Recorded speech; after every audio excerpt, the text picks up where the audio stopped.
Hello every one. നമ്മൾ ഇന്ന് നോക്കാൻ പോകുന്നത് സ്റ്റീഫൻ സ്പെൻഡർ എഴുതിയിട്ടുള്ള I think continually of those who were truly great എന്ന് പറയുന്ന ഒരു പോയത്തിനെ കുറിച്ചിട്ടാണ് കേട്ടോ. സോ നമുക്കാദ്യം സ്റ്റീഫൻ സ്പെൻഡറെ കുറിച്ചിട്ടൊന്ന് പറയാം. 1909 to 1995 ആണ് അദ്ദേഹത്തിൻ്റെ ലൈഫ് സ്പാൻ എന്ന് പറയുന്നത്.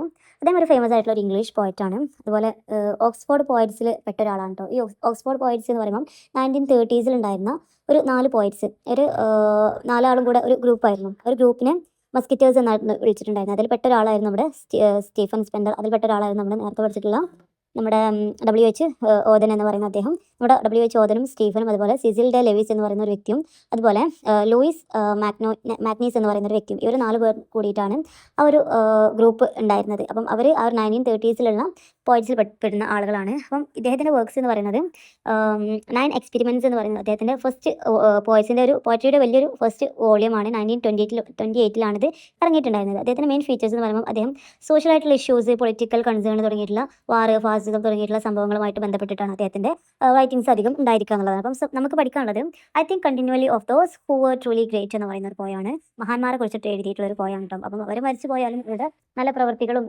അവർ ലോകത്തെ എങ്ങനെ ഇൻഫ്ലുവൻസ് ചെയ്തു എന്നുള്ള കാര്യം ഇപ്പോഴും നിലനിൽക്കുന്നു എന്നുള്ളതാണ് നമുക്ക് പോയിട്ട് ഇതിലൂടെ പറയുന്നത് കേട്ടോ. അപ്പം ഓരോ എക്സാമ്പിൾ കാര്യങ്ങൾ വെച്ചിട്ട് ഇങ്ങനെ ഓരോന്നിനെയും കണക്ട് ചെയ്തുകൊണ്ട് പറയാണ്. സോ ഈ പോയം സ്റ്റാർട്ട് ചെയ്യുന്നത് തന്നെ ഈ ഒരു നമ്മുടെ ഹെഡിങ്ങിൻ്റെ ആ ഒരു ലൈൻ വെച്ചിട്ടാണ്. I think continually of those who were truly great എന്ന് പറയുന്ന ഈ ഒരു ലൈൻ വെച്ചിട്ട് തന്നെയാണ് ഈ ഒരു പോയം സ്റ്റാർട്ട് ചെയ്യുന്നത്. ഇവിടെ എന്താണ്, മഹാന്മാരെ കുറിച്ചിട്ട് ആണ് നമ്മുടെ കവി നിരന്തരം ചിന്തിക്കുകയാണ്. കാരണം അവരുടെ പാസ്റ്റ് ഇപ്പോഴുള്ള പ്രസൻറ്റ് തമ്മിൽ വളരെ ഒരു അഭേദ്യമായിട്ടുള്ളൊരു ബന്ധമുണ്ട് എന്നുള്ളതാണ്. അഥവാ അവരുടെ കഴിഞ്ഞു പോയിട്ടുള്ള മഹാന്മാരുടെ കഴിഞ്ഞ പ്രവർത്തനങ്ങളും ആശയങ്ങളൊക്കെ എന്താണ് എപ്പോഴും നമ്മൾ ഇൻഫ്ലുവൻസ് ചെയ്യുന്നുണ്ട് എന്നുള്ളതാണ്. അവർ മരിച്ചു പോയിട്ടുണ്ടെങ്കിലും അവരുടെ സംഭാവനകൾ, ഈ ലോകത്തിനുണ്ടായിട്ടുള്ള സംഭാവനകൾ എന്താണ് സ്റ്റിൽ റിമൈൻസ് എന്നുള്ളതാണ്, ഇപ്പോഴും ഇവിടെ നിലനിൽക്കുന്നു എന്നുള്ളതാണ് അദ്ദേഹം പറഞ്ഞു വരുന്നത്.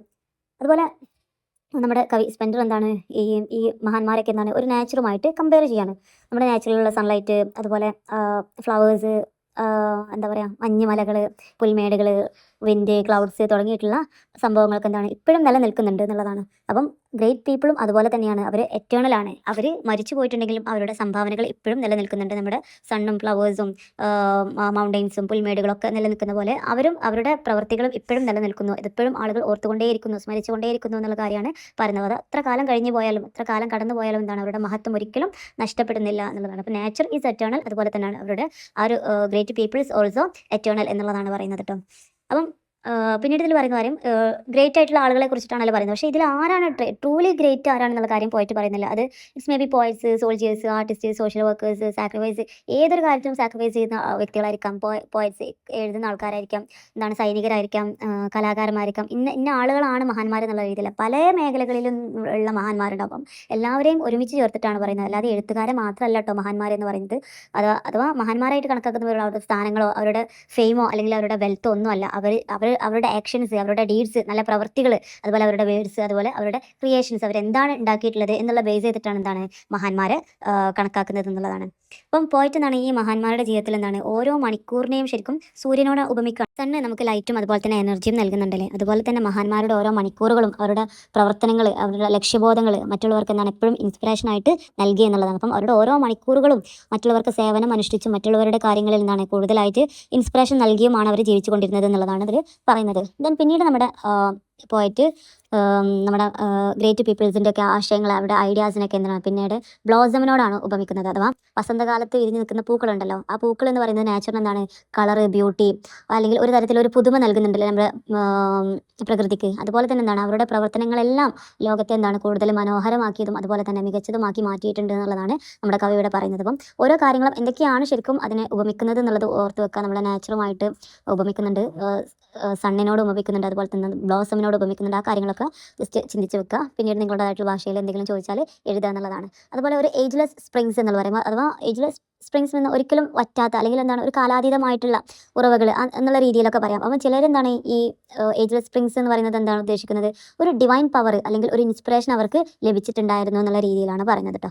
അതുപോലെ ബ്രേക്കിംഗ് ത്രൂ റോക്സ്, അഥവാ അവരുടെ ജീവിതത്തിൽ വളരെ ബുദ്ധിമുട്ടുള്ള ബാരിയേഴ്സിനെ പോലും അവരെന്താണ് മറികടന്ന് വരാൻ അവർ തയ്യാറായിരുന്നു. എന്തെല്ലാം എതിർപ്പുകളും ഒരുപാട് നിരുത്സാഹപ്പെടുത്തലുകളും ബുദ്ധിമുട്ടുകളും ഒക്കെ ഉണ്ടെങ്കിൽ പോലും അവരെന്താ ചെയ്തിട്ടില്ല, അവർ കിറ്റ് ചെയ്യാൻ റെഡി ആയിരുന്നില്ല. അപ്പം ഇതെന്താണ് അവരുടെ അടങ്ങാനാവാത്ത ഒരു ഡിറ്റർമിനേഷൻ ഉണ്ടല്ലോ, അതിൻ്റെയൊക്കെ ഒരു പ്രതീകമായിട്ടാണ് ഇവിടെ പറയുന്നത്. അതുപോലെ തന്നെ സ്പിരിറ്റ് എന്ന് പറയുന്നുണ്ട്. സ്പിരിറ്റ് എന്ന് പറയുമ്പോൾ എന്താണ് നമ്മുടെ ഡിറ്റർമിനേഷനും കറേജ്, വേഷന്, പാഷൻ, ഇതിനൊക്കെ നമുക്ക് പറയാൻ പറ്റില്ല. ലോകത്തെ എങ്ങനെയെങ്കിലും മാറ്റണം എന്നുള്ള ശക്തമായിട്ടുള്ള ആഗ്രഹം ഉണ്ടായിട്ട് പ്രവർത്തിച്ചിരുന്ന ആളുകളാണ് നമ്മുടെ ഈ ട്രൂലി ശരിക്കും ഇത്രയും ആയിട്ടുള്ള ഗ്രേറ്റ് പീപ്പിൾസ് എന്ന് പറയുന്നത് കേട്ടോ.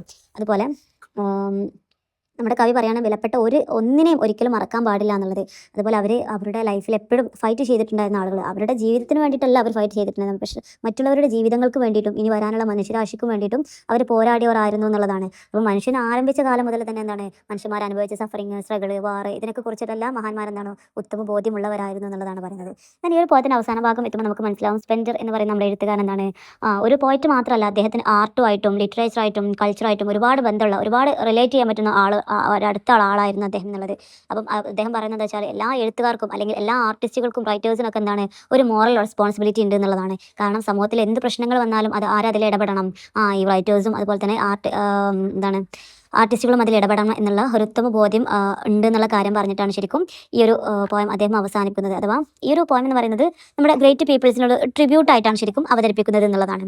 ദെൻ ഈ ഒരു പോയത്തിൽ ലാസ്റ്റ് പറയുന്നത് സ്റ്റീഫൻ സ്പെൻഡർ ആൻഡ് അസസ്മെൻറ്റ് എന്ന് പറയുമ്പോൾ അദ്ദേഹം എന്ന് പറയുന്നത് എന്താണ്, അദ്ദേഹം ഒരുപാട് സോഷ്യൽ പ്രോബ്ലംസിനെ കുറിച്ചിട്ട് എഴുതിയിട്ടുള്ള ഒരു വ്യക്തിയാണ്. അദ്ദേഹം ഒരു പോയിറ്റ് മാത്രമല്ല കേട്ടോ, ശരിക്കും അദ്ദേഹം ഒരു നോവലിസ്റ്റാണ്, സോഷ്യൽ ക്രിട്ടിക്കാണ്, ഒരു പ്രോസ് റൈറ്ററും കൂടെ ആയിരുന്നു അദ്ദേഹം. അതുപോലെ അദ്ദേഹത്തിന് ഫാസിസം, നാസിസം, അതുപോലെ ടോട്ടലിറ്റേറിയൻ തുടങ്ങിയിട്ടുള്ള രീതികളെയൊക്കെ ശക്തമായിട്ട് എതിർത്തുള്ള ഒരു വ്യക്തിയാണ്. അതുപോലെ സാധാരണക്കാരായിട്ടുള്ള ആളുകളുടെ ജീവിതത്തോട് എപ്പോഴും ഒരു സിമ്പതി പുലർത്തിയിട്ടുള്ള ആളാണ് അദ്ദേഹം, ഒരു അനുകമ്പ ഉണ്ടായിരുന്നു അവർക്ക്. അതുപോലെ അദ്ദേഹത്തിൻ്റെ തീം എപ്പോഴും ഒരു ഡെമോക്രാറ്റിക് സോഷ്യലിസം എന്നുള്ള രീതിയിലായിരിക്കും. അദ്ദേഹം ഒരുപാട് ഫ്രീ വേഴ്സുകളാണ് ഉപയോഗിച്ചിട്ടുണ്ടായിരുന്നത്.